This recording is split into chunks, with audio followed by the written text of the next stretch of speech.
यंदा 19 एप्रिल 2026 ला आलेली आहे अक्षय तृतीया. अक्षय म्हणजेच कधीही क्षय न पावणारी, कधीही न संपणारी.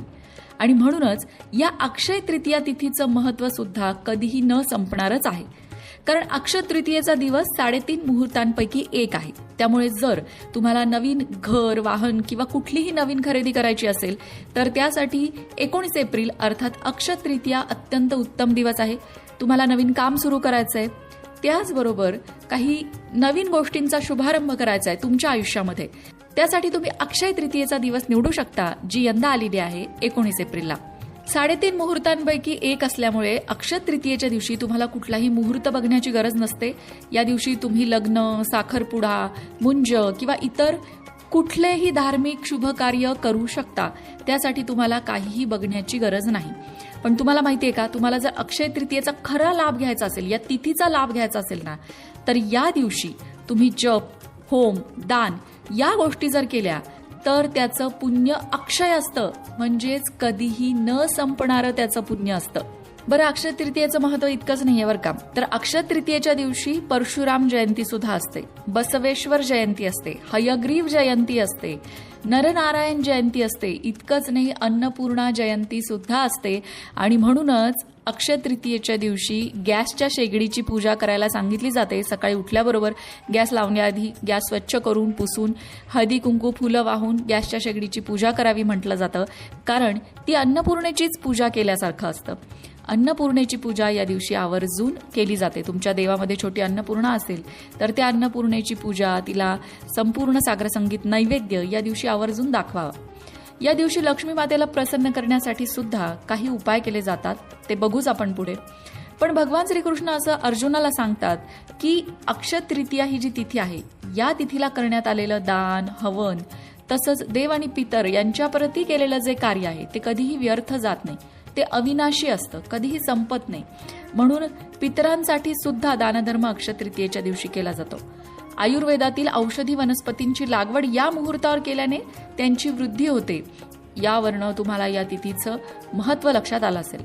आणि या तिथीचं महत्त्व फक्त हिंदू धर्मातच आहे का, असं नाही. जैन धर्मामध्ये सुद्धा या दिवशी व्रत करण्याला महत्त्व आहे. ऋषभदेव यांनी पूर्णत्व प्राप्त करण्यासाठी 1 वर्षाच्या काळात अन्नपाणी ग्रहण केलं नव्हतं. आणि व्रत समाप्तीनंतर त्यांनी हस्तिनापूरच्या श्रेयांस नामक राजाकडे उसाच्या रसाचं प्राशन केलं. त्यानंतर त्या राजाच्या राज्यात अन्नधान्याचा कधीही क्षय पडला नाही. त्यामुळेच अक्षय तृतीयेस इक्षु तृतीया असंही म्हणतात. आता तुम्ही म्हणाल की ठीक आहे, या तिथीला दान करा म्हणताय, पण काय दान करायचं? तर उन्हाळ्याचे दिवस आहेत, त्यामुळे या दिवशी तुम्ही पाण्याचा घडा दान करू शकता. उन्हासाठी छत्री किंवा पायात घालायच्या चपला, बुटं, जोडे ज्याला म्हणतात, ते दान करू शकता. अक्षय तृतीयेला कृतयुग संपून त्रेतायुग सुरू झालं असंही मानलं जातं. त्यामुळे या दिवशी कृषी संस्कृतीचा पालक म्हणून बलरामाची सुद्धा पूजा होते. या दिवशी सुरू केलेल्या कोणत्याही शुभ कार्याचं फळ अक्षय असतं, म्हणजे कधीही न संपणारं असतं, अशी मान्यता आहे. 3.5 मुहूर्तांपैकी एक असल्यामुळे नवीन घरात प्रवेश करणं, नवीन वस्तू घेणं, मोठे आर्थिक व्यवहार करणं हे कामं तर शुभ असतातच. या दिवशी महर्षी वेदव्यासांनी महाभारत ग्रंथाची रचना करायला सुरुवात केली असंही मानलं जातं. म्हणजे विचार करा, महाभारताचा ग्रंथ आजही लोकांमध्ये किती लोकप्रिय आहे. महाभारत आपल्याला आजही दिशा दाखवतो. म्हणजे महाभारताची कीर्ती ही कधीही न संपणारी आहे. आणि महाभारताचं लेखन जे केलं व्यासांनी, ते अक्षय तृतीयेलाच सुरू केलं.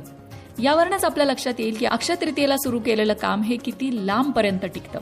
अक्षय तृतीयेच्या दिवशी जी उपासना करायला सांगितली जाते त्यामध्ये अजून एका गोष्टीचा समावेश आहे, आणि तो म्हणजे अक्षय तृतीयेच्या दिवशी आवर्जून भगवद्गीतेच्या 18व्या अध्यायाचं पठण करावं किंवा तो श्रवण करावा कमीत कमी, असंही मानलं जातं. मंडळी, अक्षय तृतीया आपल्या आयुष्यात संपन्नता घेऊन येत असते.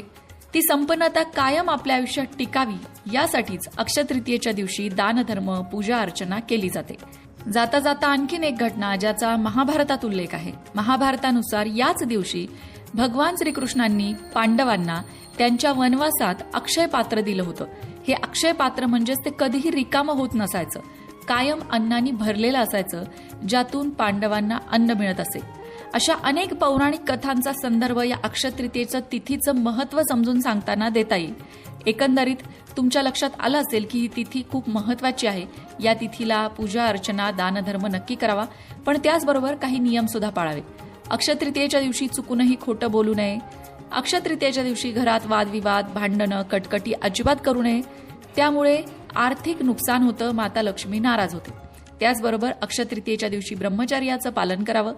सगळ्यात महत्त्वाचं म्हणजे जेवढा वेळ आपल्याला ईश्वरी उपासनेत घालवता येईल तो ईश्वरी उपासनेमध्ये घालवावा आणि आपल्या खिशाला परवडेल त्याप्रमाणे दानधर्म करावा. अशाच प्रकारच्या माहितीपूर्ण व्हिडिओंसाठी लोकमत भक्ती चॅनलला सबस्क्राईब करा आणि बेल आयकॉनवर सुद्धा क्लिक करा, म्हणजे आमच्या नवनवीन व्हिडिओचं नोटिफिकेशन तुम्हाला मिळत राहील. तसंच योग्य आध्यात्मिक मार्गदर्शनासाठी लोकमत भक्तीच्या फेसबुक पेजला फॉलो करायला विसरू नका.